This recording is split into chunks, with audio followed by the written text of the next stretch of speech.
Welcome, dear friends, to the Down the Arinelle, a Wheel of Time podcast hosted by three gentlemen for whom the very wheel itself bends around.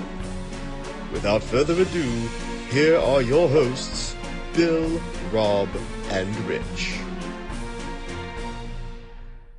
Good evening, everyone, and welcome back to the Down the Arinelle, a Wheel of Time podcast. I am Robert. You're going with the full name today. Yes. Yes. Richard. Right. I guess I could go the same way because I am Richard, or better known as Rich to most of you people out there. I was just feeling wanted to go really wild there for a second, just start screaming into the mic. But I thought it'd be a little formal since I felt bad for missing out last week on a very good chapter. So I'd be more formal. Hello, this is Robert, and welcome to our podcast. Oh, okay. I cannot talk all fancy like you. No, well, none of us can even approach Billy in his regal voice. His regal voice. It sounds terrible. I'm just gonna throw that out there. And if you guys are running why the little bit of pep in Rich's step today, that's because we're actually recording at normal time because Bill couldn't make it. That's right. He said he had lunch with the boss, so... Yeah, whatever that means. Yeah, whatever that means in his world. So It's not butt crack early in the morning for us, so...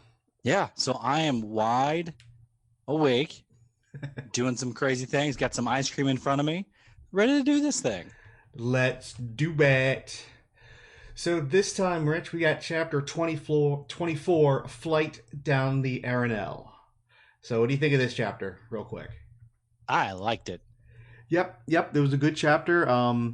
Some themes that come to pass that I've cited before kind of happen again here. I'll bring that up as we get to it.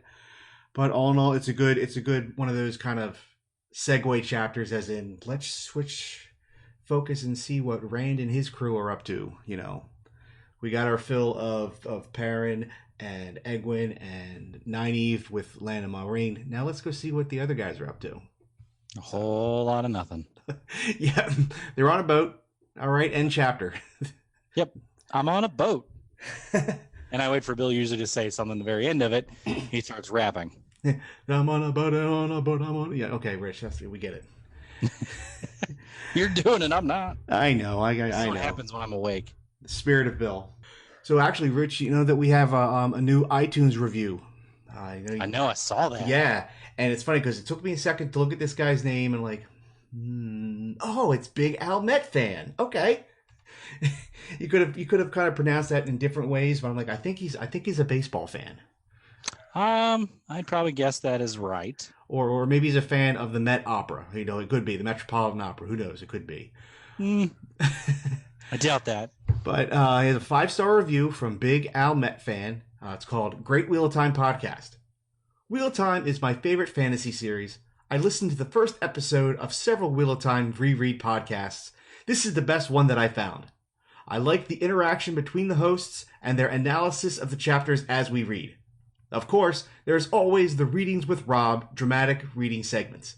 Very unique takes on the characters and their voices. Well, thank you very much, Big Al Met fan. Thank you for classifying my segment as dramatic. I try, rolling my eyes, sort of, but hey, thanks again for the 5 stars. We appreciate it greatly. Yeah, thanks. Thank you very, very much. I'm a little concerned though. He says, you know, we say it was a serious take or a different take on the readings. It was the dramatic word that caught me off guard. I'm like, oh wow, okay, thank you. Dramatic, yes. Because I'll be honest, like I listened to a bunch of these just recently. Yeah. I was like, wow. These are way off what I thought they were going to be. Like that's why when Bill kept talking about it, I'm like, okay, let me make sure I got this right. Let me see if I'm hearing these things right. Well, They're we have They're like hilarious. Yeah, thanks. We have Jamaican Lan, and we have Master Gleeman, Danny DeVito. That was the other one that we were told about. That my Tom Maryland sounds like Danny DeVito. I do like that. With Wheel of Time news, we actually have a couple bits of news to talk about.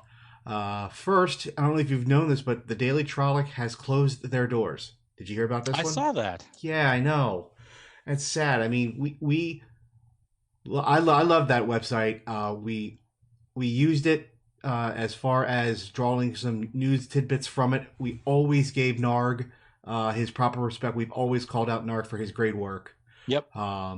It's a dark time for the Wheel of Time news outlets. We've lost a good one here. So Narg. What was the reason why they closed it down? Don't really know. I don't want to speculate. But he has his reasons, and I respect that. So Narg, best of luck to you in any future endeavors. We miss you already. Yes, very much so. Yes. Also, second little bit of not really news, but now that they've cast the Evansfield Five, they've cast Ma Rain, and they've cast Lan, people are starting to wonder why hasn't Tom Maryland been cast yet, and that's starting to spiral into, oh my God, is he cut from the show? That would be stupid.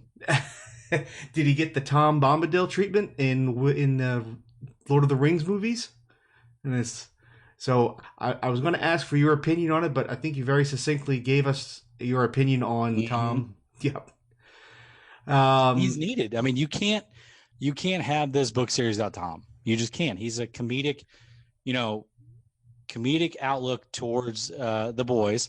He's very mentoring to the boys themselves as well. Yep. So to cut him completely out of the series would be very detrimental. Well, in the beginning of the series, and then obviously in the chapters that we're covering at this point in time, he's the perfect offset to Matt and Rand. Mm-hmm. So they're the country bumpkins just trying to make their way, and he's like their ground, their ground in reality, saying, hey, you think Barrelon's a city, you ain't seen nothing yet. How when they were on the ship with Captain Doman for the first time, and they asked for a payment, the boys immediately just say, "Oh, here's all the money we have," and Tom's you can almost hear Tom's face palm. It's like, oh, and you're right. It's comic relief. It's a good character. Offset to, like I said, to Matt Rand. And although you don't know it, only reading 3 books into the series, there are parts of later chapters where Tom is the key component to the whole puzzle. So people are already speculating. I can't obviously tell you the exact. I don't want to know. I'm not going to spoil anything. No. If it was me and Sir Bill, we would talk about it. But let me just say that there are very key parts of the book later in the book where Tom, I don't know how they could do it without Tom. So my hope is that they've left Tom's casting this far out because they got someone big. Yes. Yeah. That's Robert my hope. Downey Jr. That would be beyond big. Oh my God. He's like, I'm going to be bored. Might as well just do something. Not only did they get Robert Downey Jr., but they got the Russo brothers to direct one of the episodes. Yeah. Or it's Nicolas Cage. That was my idea. Oh, yeah. See, that's what it is. Slap a mustache on Nick Cage and then tell him to go. Yeah, he'll do it. He'll do it for anything. You give him a nickel, he'll probably do it. Well, you know what the best one was? And someone in our Discord, I wish I could go back and find out who it was, but he's a little older now, but Dick Van Dyke. Think of Dick Van Dyke maybe like in his 60s. He has the acting chops. He has the acrobatic chops. He has the storytelling chops. He would have been perfect if this show was made in 1985. But I like that. I know. Okay. Then enough of our dream castings. Hopefully Rafe is just kind of teasing everybody and gone radio silent on this, because, like I said, the lack of information has kind of whipped up the Wheel of Time community into a little bit of a minor frenzy on the thought of Tom being cut. Hopefully he's not. So you get 2 very resounding "hopefully he's not" from us, and I'm going to assume Bill's in the same camp as well. Correct. So. And as always, thank you to Twitter of Time, the Wheel of Time on Prime, hashtag Twitter Time, hashtag Wheel of Time on Prime. The YouTuber Nablus now, that I also check him out. He's a great source of all things Wheel of Time news. And keep up the good work, guys. Any news we get, we will try. Obviously, since our podcast releases on Wednesdays, we missed the whole Wheel of Time Wednesdays the day of. So like I said, we're always last to let you guys know, but you know, we get it done. Yeah, that's true. Are we gonna have to start becoming like a known resource for news for Wheel of Time? Oh, I don't want that responsibility. Yeah, I'm not a big fan of that. I'm okay with the hot takes. Like if you guys wanted to do like what I did when the Emmons Field 5 was cast, do a quick hot take and give your opinions, I'm all for that. But I don't know if I can be counted on to be on the cusp of breaking news as it happens. That's way too much pressure. No, please no. Well, we can tell Bill to do it. He doesn't do anything, right? He's too busy having dinners with the boss. No, he doesn't. He's like all about like. Hey, I'm going to go on a little tangent here. Go for it. And I'm going to pull an old TV show. Okay. Rich, did you ever watch Bewitched? Yes. When Bill said he has to go out and have dinner with the boss, it makes me think of episodes of Bewitched where Mr. Tate always came over to their house to have dinner. And it was very important to make sure that dinner went well for Mr. Tate. Yeah. I could just picture some guy at Bill's house, and Bill's like, you know, stressing out. Honey, make sure it's not overcooked. You got to impress the boss. Yep, that's true. Hope all goes well for you, Bill. I'm pulling for you. I'm not. That's up. Do it. You would say that. Then it would give Bill more work, and that mean less podcasting time. Don't say that. More podcasting. Don't be messing with work stuff. Do all podcasting. I mean, he does. He's got 3 podcasts now. Actually, I think he has 4. 4, because you count ours. You count the one you guys have. Our Peggy. He has his own audio only experience, I think. And we can bring up with him. He started an Attack on Titan anime podcast just now. Why? Because he's a glutton for punishment. I don't understand. I have 1 barely 2, and I'm like, oh my god. He's got 4. Just ponder that for a minute. It's a little intense. Yeah, Bill's kind of intense in that way, I guess. All right. I'm going to bring us back on point. So, okay. You know, enough lamenting about Bill and his career aspirations and podcasting aspirations. So tonight we have Chapter 24, Flight Down the Arinelle. Perspective has shifted back to our main protagonist, Randall Thor. They are, well, actually, in this chapter, it opens up with him having a dream, and it's not a cozy dream either. It's one of these dark Balsamon dreams. So it says here, but even though it's one of these dreams he recognizes as one of these special kind of dreams, or one of those dreams as it's been referred to, he's becoming to get used to these dreams. In this specific dream, he is in a world of shadow filled with stone flat tops of different heights, all connected by ramps. If you fall, you seem to fall forever. But how would he know? He's been in this dream before. I guess we get the idea that he's had this specific dream before, and he's sort of getting used to the routine of it. But it's still ominous. It's still scary, and he still is being chased by Balsamon. Yep. So he's able to move around and avoid getting caught. So he's kind of like on a stealth mission where he's just like sneaking around from flat top to flat top in hopes of not being seen. Because, you know, once he gets seen and the jig is up, then it becomes, you know, torturous and you must bow to me and then bow to my will. No. And then it becomes just a nightmare within a nightmare. So, two times during this dream, Rand was able to surprise Balsamon. First by approaching Balsamon face to face. So he kind of comes upon Balsamon, and even though he's being chased by him, in this dream, Balsamon actually appears to be surprised, which is kind of weird and not unexpected behavior. Yeah. Right? Yep. That's odd. Maybe it's thinking because I'm going to go on a limb here. Rand's on drugs. I'm just going to, the whole time, he's just on drugs. Some of that Two Rivers to back, huh? Yep. But if you're in like one, everybody's had that kind of dream where you're being chased, but the person you're chasing is knowing they're chasing you and knowing where you are. It's that kind of dream. But in this dream, he turns the corner and meets him face to face. And Rand jumps back but also notes that Balsamon jumps back too in surprise. He wasn't expecting Rand to be where he was. So it starts to show that there are things in this dream state that maybe Balsamon doesn't have a complete control over. Possibly. And Rand is starting to maybe figure things out. Mm-hmm. I gotta know who Go ahead. Or Rand is actually Balsamon and is surprised he's doing the same actions that Balsamon does, and that's why it surprised him. Maybe they're all in Bella's dream, right? Yeah. Since Bella's the creator and all, everybody just bending to Bella's will, and that's right. She controls all. Yeah. Or here's another one. Go for it.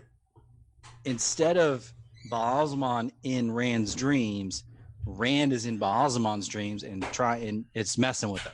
Well, that's a possibility too. Yeah, you don't know which way is which with these kind of dreams. Yeah. So the next note I have is the second is when Rand remembers, he knows how to escape this dream by realizing that it's all just a dream. And Rand and Balsamon faces appear in mirrors and merge together to form one. Maybe two sides of the coin.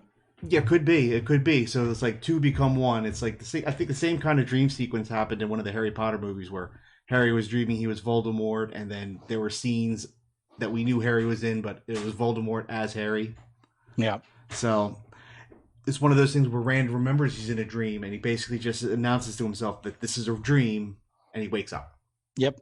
That's the same concept when you're dreaming and you have a nightmare, you're supposed to take control of your dreams. Also, it's in the same concept of Nightmare Before Elm Street. Yeah. Yeah, I know. You're in a dream. Just realize you're in a dream and yell out, "I'm in a dream." Doesn't always work, but it worked in this case.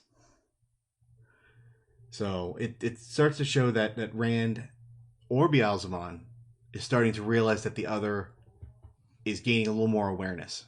Yep, more intertwined. More intertwined than before. Or each dream becomes more and more intertwined. So who knows what happens later down the road. Yep. Now, we do want to make a quick note of this dream, so before we move on, is Rand actually hurts himself in the dream, and it feels very painful, and he does feel that a little bit when he comes out of the dream. Mm-hmm. Mm-hmm.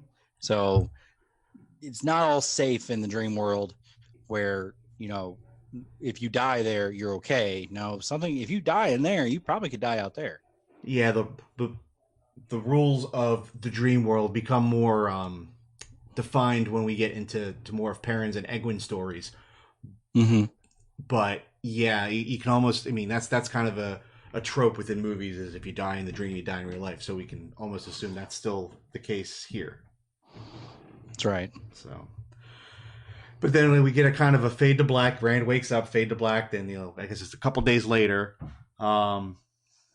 Life on the Spray is beginning to get a little dicey. One of the things is Captain Doman is pushing his crew very hard. Gelb is constantly telling his crew members not to trust Rand because, Gelb was sleeping on the job, but if you ask Gelb, he was doing his due diligence, and Rand just came up and clocked him one and brought the Trollocs upon him. Stupid. Yeah, stupid Gelb. So, I like Captain Doman. He's a really good character. He seems to be very much a man of his word. Yep. Through the whole time, he drives the ship obviously the way it's supposed to be. He commends his crew to do their work, do everything. But the other guy, Gelb. They hate Gelb. They hated Gelb before this whole thing just happened, and then he gets caught sleeping on the job as Trollocs crash on the ship. So he's shit. He's done. And Doman told him that as much. He's like, "Yes, first time we hit dock, you're off me boat." Yeah. Think of it this way: if he was actually keeping watch like he was supposed to, Rand and them might not have made it. Correct. That's a good point. I didn't even think of that. He would have seen them coming and told them, hoist up, boys, we're out of here. Trollocs coming, and then Tom and Matt and Rand would have been screwed. Thank God he's too stupid, or too tired. Too tired, too stupid. Yeah. So Tom is kind of picking up on the vibe of the crew, and he fears that mutiny could be happening. So, one thing that he has been doing is teaching the boys how to be a gleeman, and he does his gleeman shtick for the crew to kind of keep spirits up. Mm-hmm. And he feels now that this is necessary because he is concerned that if Doman pushes these guys too hard, there could be mutiny afoot. So what better way to control the mutiny than make everybody laugh? Yep. And then like I said, he trains the boys in all sorts of entertainment, storytelling, music playing, acrobatics. So, and we'll see this in some of the later chapters, but he has other reasons why he's training the boys as well. Mm-hmm. But for right now, it's a good cover story to help keep the crew, not thinking about mutiny. Yeah, but between with Tom, helping out and teaching the boys how to do stuff, Rand is actually doing a really good job with that. He's actually really enjoying it, but Matt's not. So yeah, wonder why that is. Well, that's something going on with that guy. I know the complete backstory of these characters. So mm-hmm. Well, I know a little bit about what's going on with that. After the whole thing going down, with the boys being taught how to do stuff, the juggling, the storytelling, the music, days down the road, you actually see Rand up top of the mast. Oh, we're jumping ahead a little bit. Are we doing? I thought that was right after that. Oh, I had a couple more notes here. You do your notes. I got you. This is why it's a discussion, everybody. All right. Well, they pass a mysterious metal tower off the eastern shore. Oh yeah, that's right. Doman tells the boys that it has no rust and no doors. This mysterious treasure there. Yeah, Matt muses that there must be treasure there. So, those of us who have read the books and know what this tower is, I can't tell you what it is, and I can't tell you the story behind it, but this comes back in a big way in one of the later books. Oh, I don't know about that, so don't ruin it. I know, I won't. No, I won't. But yeah, that's Matt's big thing. It's a big foreshadow of what's to come. Is Matt's pretty obsessed with treasure? Yes. Everything must have treasure. Mm-hmm. So something. He was kind of like that a little bit in the beginning, but it seems to be his focal point in these chapters. My next note here says Doman and Matt argue what really is treasure, and you get kind of a philosophical debate here. Is it actual valuable physical items, or is it treasured memories and the experience through the journey? Kind of deep thoughts there, but then very deep thought. Yeah, but then Matt takes that as he must be hiding treasure too. So treasure, yes, everything revolves around treasure. Even though Captain Doman's trying to get all existential on him, says, it's not the trip, it's the journey. It's not the destination, but the journey. Could that be the true treasure? But Matt's like, yeah, you probably got treasure too. Treasure, all treasure. That's what I want. We get a couple first mentions during this conversation, including talk of sea folk and an entity known as the Coromor. Have you met the Coromor yet? I forget where that comes up, but have you met the Coromor yet? No, I don't think so. Nope, I have not. Okay, so that's another kind of callback or foreshadowing. Crazy. So now we get to your scenes. So go ahead, and I'll bounce off what you say. Okay, so Rand is up there on the mast, just kind of minding his own business. He's basically daydreaming about what's going on. Yep. And Tom finally gets up there. Right. What's that? No, Tom gets up to the top. Tom called him down from below. Yeah, he's yelling at him. Yeah. When he finally gets up there and Rand snaps out of the daydream he has, he notices that everybody is watching him, and Doman is kind of shaking his head at him, and it's just causing a stir. So what Rand does is he just, okay, I'm just going to flip down. He does some acrobatic kind of thing and lands down. Yep. He lands in front of Matt. And what is Matt stroking? Phrasing. Mm-hmm. And he is stroking a beautiful ruby encrusted dagger. Yes. And where did he get that dagger? Why, from the treasure pile back in Shadar Logoth. Yes, but here's the kicker to this. His exact words were, not exact words, but paraphrasing here, this was not gifted to me. I took it. Yep. Before, and you guys brushed me out of there. So it's not my fault. It doesn't count. So, technicality, basically what it is. Yeah. So let me just go back one point. So Rand's on top of the crow's nest. Tom's like, hey, boy, you mind coming down from there, please, now? Because everybody's kind of looking at you kind of weird.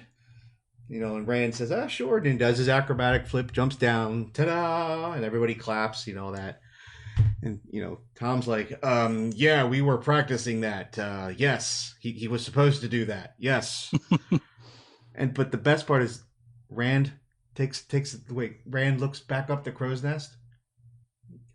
What the fuck was I thinking? It's like, why was I up there? I jumped from there?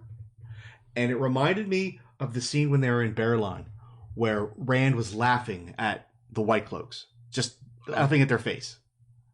And it was a I believe it was a ta'veren moment where he just felt this bravado that he could just laugh in their face and it was going to be okay.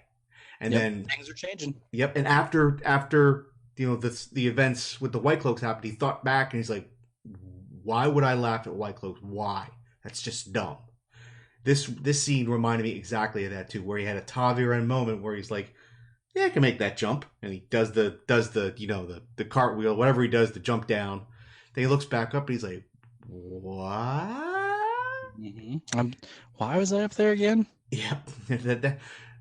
That was dumb also. So the ta'veren's kicking in. He feels invincible, he feels the bravado and I can do this.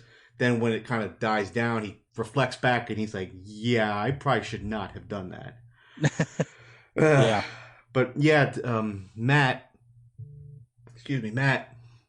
is basing this whole Ruby Dagger thing on a technicality. So, when I first read this, my first read through was, I'm like, that's pretty flimsy. I don't feel good about this dagger immediately. So, yep. Was that your thoughts too, first time through? Yep, exactly. So Rand's reaction was, well, hey, if we get separated, we could sell it and live like kings. That's right. That's like, yeah, sure. Yeah, that's exactly what I want to do. Yeah.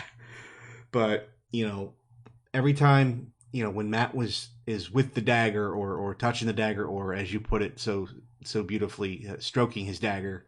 I mean, he is stroking the dagger. Yeah, he was. He gets a little dark edge to him. Yeah. So. Yeah. So that's where the chapter closes, when we realize the dagger, we realize that it was from Shadar Logoth, but it's okay. I took it. It wasn't given to me. It wasn't a gift. I stole it. You're gonna see the change. That's like, you can't fire me. I quit. That's right. Still the same result. I mean, yeah, it's the same result ultimately and everything, but you can actually start to see the change in Matt from when he took it from Shadar Logoth, because I mean, since they left to now, he's been very distant. He hasn't been happy with a lot of things. He's very standoffish when it comes to various scenarios. Not positive. No, Rand is staying positive. Egwin and Perrin and the others are okay, but Matt's like, I'm not so sure anymore. Yeah, they're dead. Yeah, they're dead. We got to think about ourselves. I mean, he blames everything on Moraine and Rand and Perrin for like what's happened. Well, and it's not his fault. He also flat out blamed Perrin and Rand for the dagger in the first place. Yeah, he did. You shuffled me out of there before I could do anything. It's your fault I had it. Yeah. So, I mean, it's worth probably a lot of money, but he doesn't understand like what implications has happened because of him taking it. He thought he worked a loophole in the system and could take the treasure without the consequence. But there is still consequence, as we are starting to find out. Mm-hmm. So you've got this change going on with Matt, with Matt, and you've got a change going on with Perrin. In the previous chapter that we've got, we have a change going on with Perrin. Yes. So each boy is starting to do something a little bit different. You see Rand becoming more daring, more bravado. Yeah, and you've got Perrin starting to become very I want to say of the wolves. Yeah, he's starting to become very. I hate saying the word "very" a lot, but he's starting to become bolder. I want to say bigger, more protective. Bolder? You mean where he kind of took control with Egwene and they decided to skip Whitebridge to go to Camelin?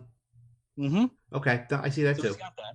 And then you've got Matt now, who's all of a sudden starting to shrink in on himself from being very positive and very happy. Like, look, we're going to do this. I'm going to get into mischief. We're going to have some fun. Yeah. This, to more of a don't look at me, don't touch the precious kind of thing. Exactly. That's his precious. That's the perfect way to put it. Yeah. So what could be happening? What's the change? What's going on with that? Could it be the Tarviran? Like that's what's happening? Could it be Moraine somehow being involved is what's causing these issues? Or is it just the boys now eventually going off in their own separate tree of destiny? Well, it could be a little bit of everything. For Perrin and for Rand, I would say, yeah, it could be Tarviran kicking in. With Perrin and his ability, his senses with the wolves, that harkens back to even a more ancient entity than Aes Sedai or any kind of magic, which is, it's something, like I said, even deeper than magic. It's something more ancient. But with this specific version of Matt, and one of the reasons why Matt is one of my favorite characters, is that his arc goes through so many different stages, and it's, through 3 books you've seen maybe 2 of 6 different stages of Matt. They're all very succinctly different from each other. Yeah. So would you say Matt goes through the most change, in your opinion? Matt, the way I worded it was Matt's character arc is the most arcing. Okay. Now, Perrin, where he is to where he goes, and Rand, we know Rand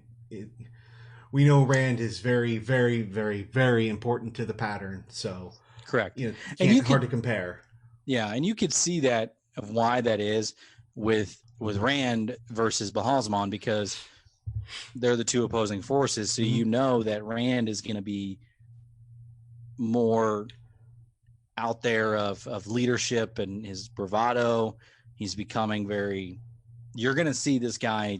I mean, from what I read in the first 3 books, it's a lot of growth, and he becomes very manly. No, I get what you're saying, but one thing that I've also noticed, and I think it's happening right now in this chapter specifically, all 3 of the boys are having the same dreams. So correct. Perrin and Matt are also having the dreams of being chased through through that area with the different levels and the bridges and all that. But I think Rand is the first one to surprise Bahalzamon, counter him, figure out how to get out of the dreams. And I think this could be the Dark One realizing which of the 3 gets the focus. Correct. So now, go ahead. What about in those dreams? We'll kind of go back to those. The dreams themselves, you've got Rand getting the jump on Bahalzamon because Bahalzamon can't see fully what Rand is doing. Correct. He can see the other 2. Well, he knows what they're doing, but he can't see what Rand does. That's why he gets the jump on him. Yeah, but I also think that Perrin and Matt may not have quickly realized how to get the jump on Bahalzamon.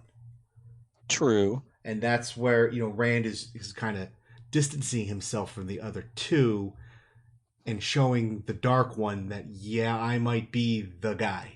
You cut it down to 3, and me being able to thwart your dreams is showing you that I'm the guy. Yeah. That's just my opinion. So that could put that more of a focus. Ballsman could put more focus onto Rand. Yes. To mess with him than it is to mess with the other two. Or here's another speculation here is whatever's happening to Matt starts to cloud over him or his dreams or whatever. That could be as well. Hides him from Bahalzaman. Whatever's happened to Perrin is kind of covering him as well. The way of the wolf is starting to, cover him. Because that leaves Rand. That you know what? That's actually a valid point to look at it from that way too. Because Perrin and Matt have their own issues going on. That's actually good. That's actually good. I got to take a closer look at that. But no, because I know Perrin also. I think have we gotten to the point where Perrin has commented that the wolves are in his dreams?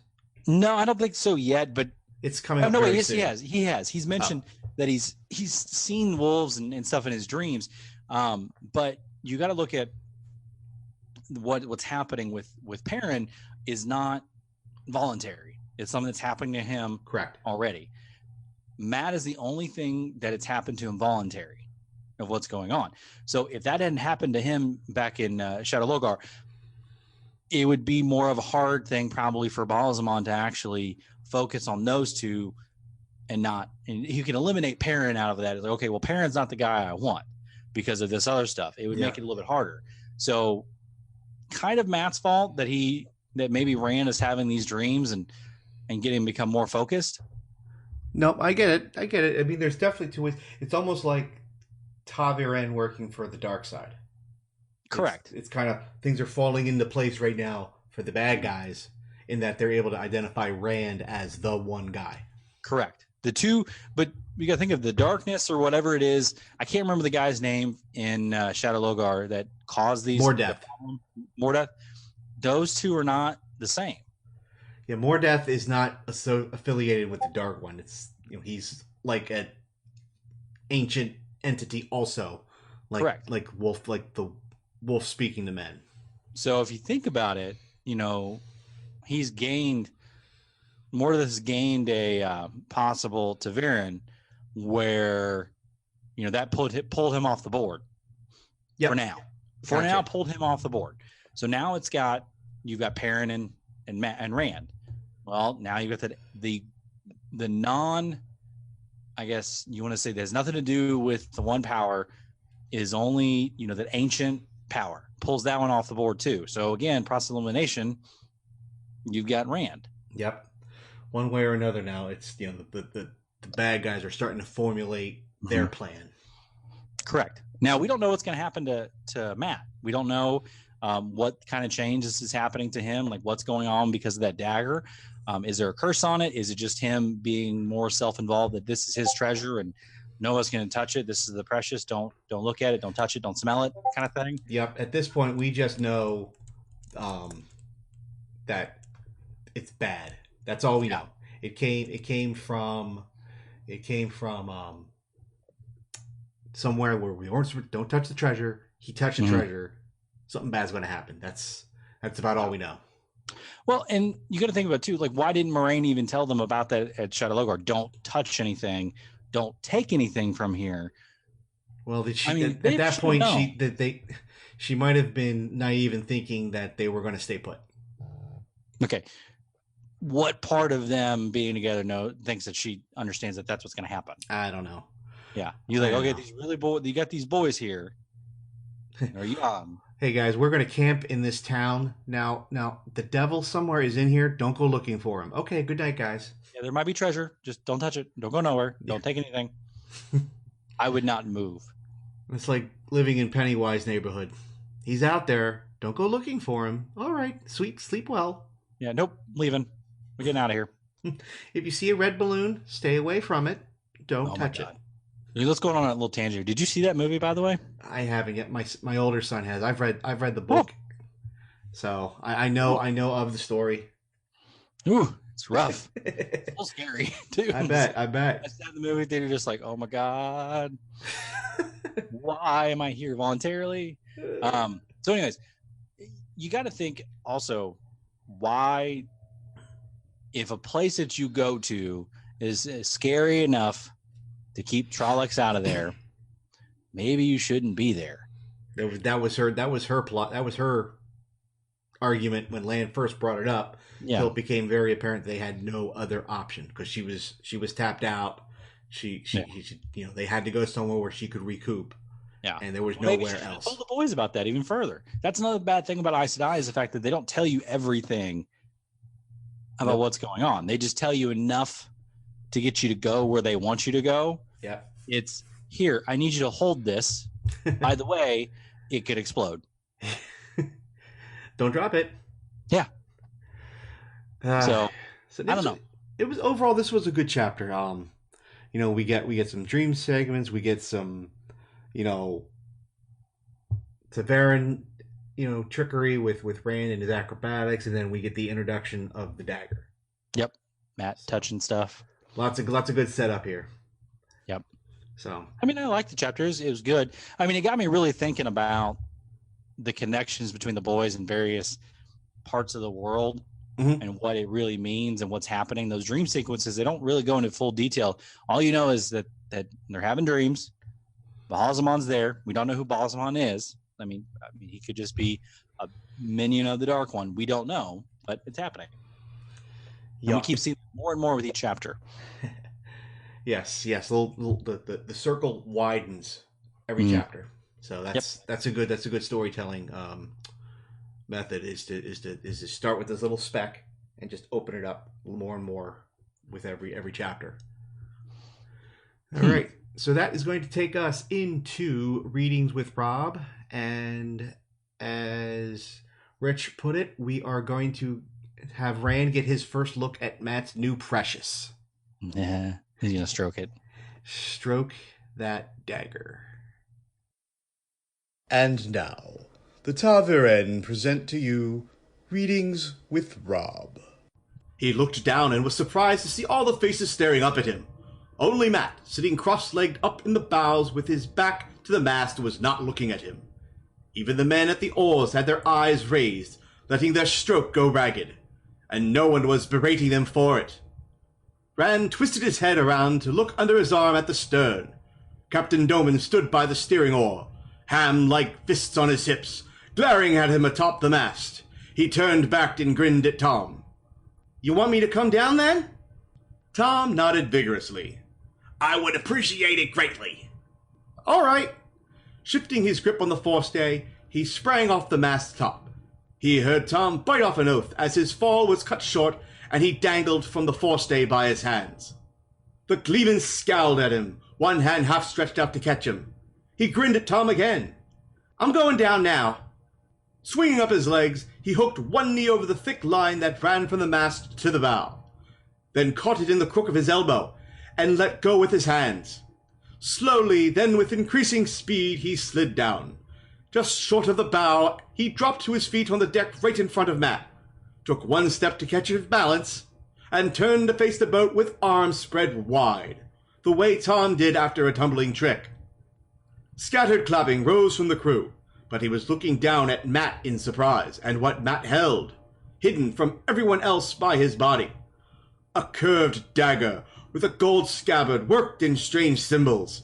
Fine gold wiring wrapped the hilt, which was capped by a ruby as big as Rand's thumbnail, and the quillions were golden-scaled serpents bearing their fangs. Matt continued to slide the dagger in and out of its sheath for a moment. Still playing with the dagger, he raised his head slowly. His eyes had a faraway look.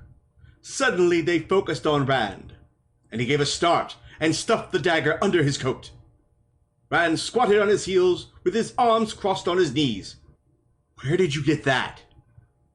Matt said nothing, looking quickly to see if anyone else was close by. They were alone, for a wonder. "You didn't take that from Shadar Logoth, did you?" Matt stared at him.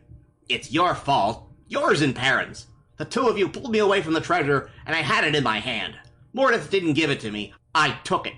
So Moiraine's warnings about his gifts don't count. You won't tell anybody, Rand. They might try to steal it." "I won't tell anybody," Rand said. "I think Captain Doman is honest, but I wouldn't put anything past the rest of them, especially Gelb." "Not anybody," Matt insisted. "Not Doman, not Tom, not anybody. We're the only two left from Emmonsfield Rand. We can't afford to trust anybody else.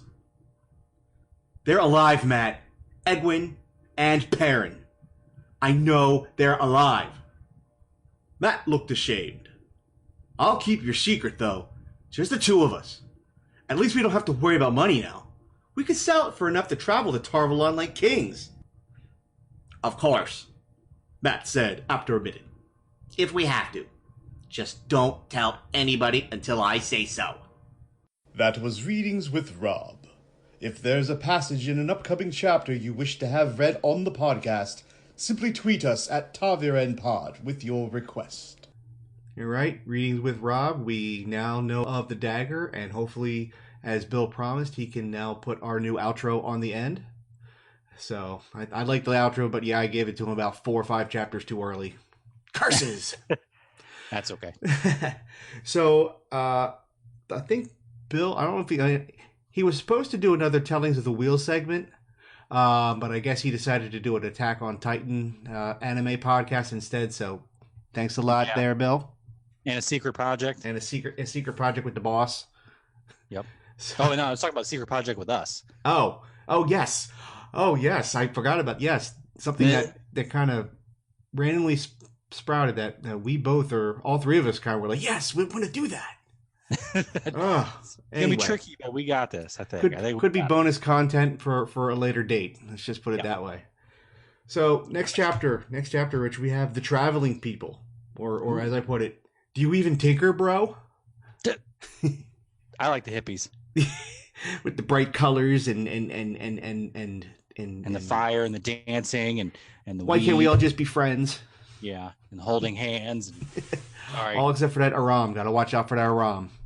Yeah, I have a bad thing against hippies. Oh man! So as always, guys, show us some love. Rate and review the podcast. All forms of critique are accepted. If we deserve a 1-star, tell us why. If we deserve a 5-star, tell us why. We accept all of it. Discord, we had a bump in our Discord activity. I delved into the Wheel of Time multi-user dungeon community.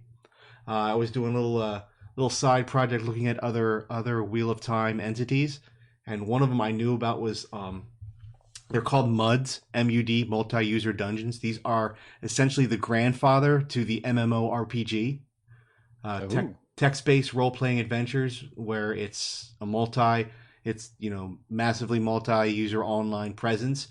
I lasted about 30 minutes and I got lost.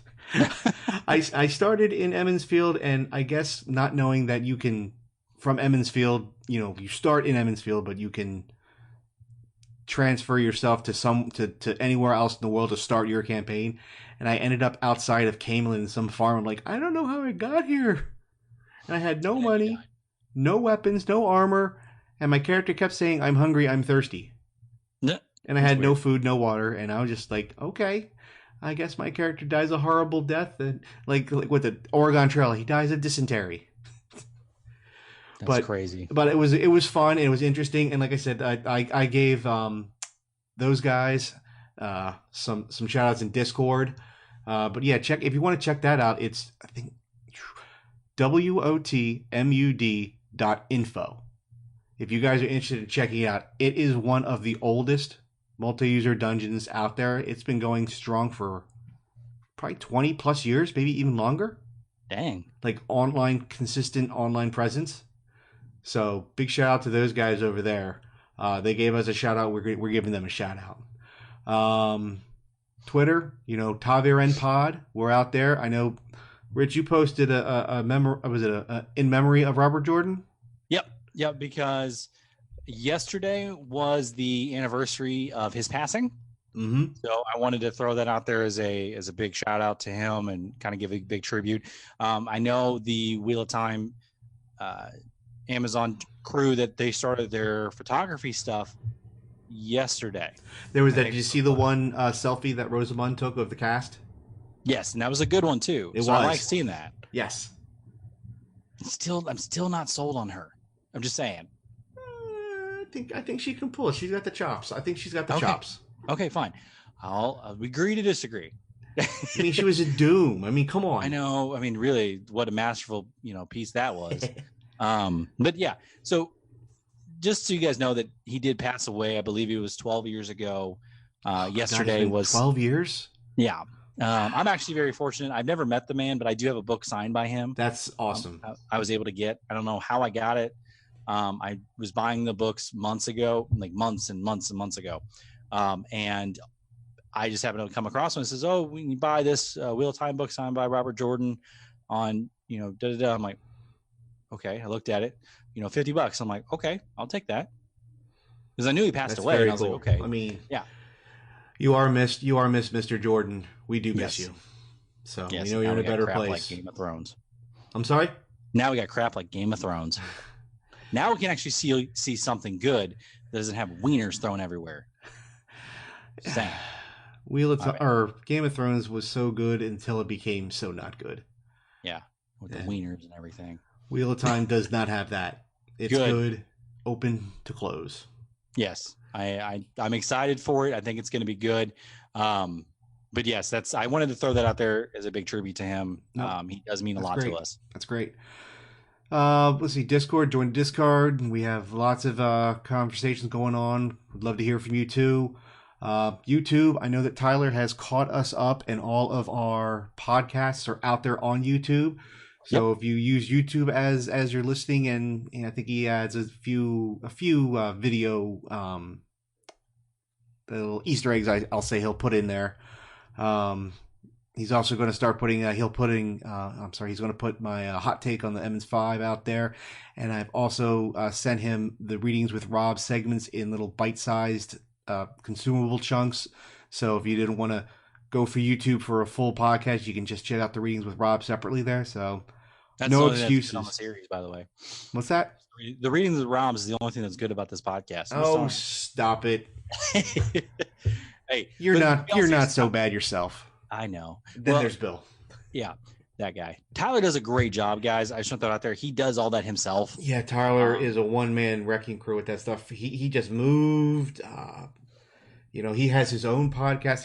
He runs the network, the Probably Work network of podcasts. So no small thing on him getting that done. So shout out to Tyler. Yeah, it's crazy. We're part of a network. Yes, I know, and I know audio only experiences out there. Podcasters Assemble, which was a great podcast going over the MCU. Troidal Power. I mean, just check it out. Probablywork.com for the others out there. Yes. Big shout out to those guys. So I think we are good. We're going to get our tinker on next week. Hopefully we'll have Bill back. No. You know that he's IT, so you know he loves to tinker. Yeah, he does. He likes to do all that tinkering. All right. I think I'm going to go eat some dinner and go to bed. That sounds like way past my bedtime. You said what now? I said it's past my bedtime. I'm being... Oh, boy. You sad man. I have to get up in the morning and record with Bill again. You guys are over... This is the official Saga review, right? Yes, the official one. It's happening. Bill will still talk the most because he's the one that played the most of it. Yeah. I think Bill's okay with that, being the one that talks the most. He's fine with it. All right. See, we waited, what, 45 minutes before we even started talking about RPG. So that should be good on us. Yeah. We stayed off the video game tangent for 45 whole minutes, people. That's right, guys. And now we just said them. For that, all right. I'm out of here, guys. Peace. See y'all. All right. Good. Very good. That was good. That was a good one, too. Now that our heroic trio have left the familiar confines of the two rivers, they find themselves being chased by all sorts of denizens of the Dark One. Our party has been scattered, and the boys separated from Mograine and Lan. Let us hope that luck, or some other force, can keep them safe. Bill? Billiam! Put that dagger down! You have no idea where in creation that's been. No, Rich. I don't have an extra cloak with me. Maybe if you didn't ride your horse straight into the Arinelle, you wouldn't have this problem, For crying out loud, Robert, I know that girl from Bearlawn said weird things to you, but you shouldn't let it get under your skin so much. What are you, 11? You all remind me of a younger version of myself. Why, back in Watch Hill, I would...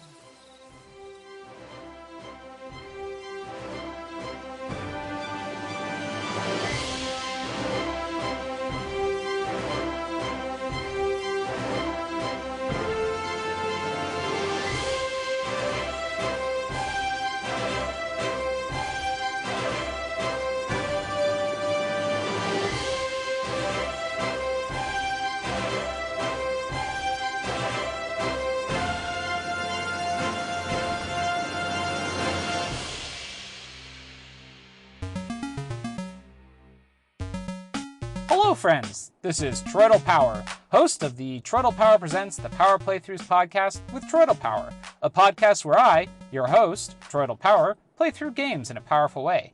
And I'm inviting you to listen to Troidal Power Presents the Power Playthroughs podcast with Troidal Power, a podcast where I, your host, Troidal Power, play through games in a powerful way. You can find it and a lot of other weird shows at probablywork.com.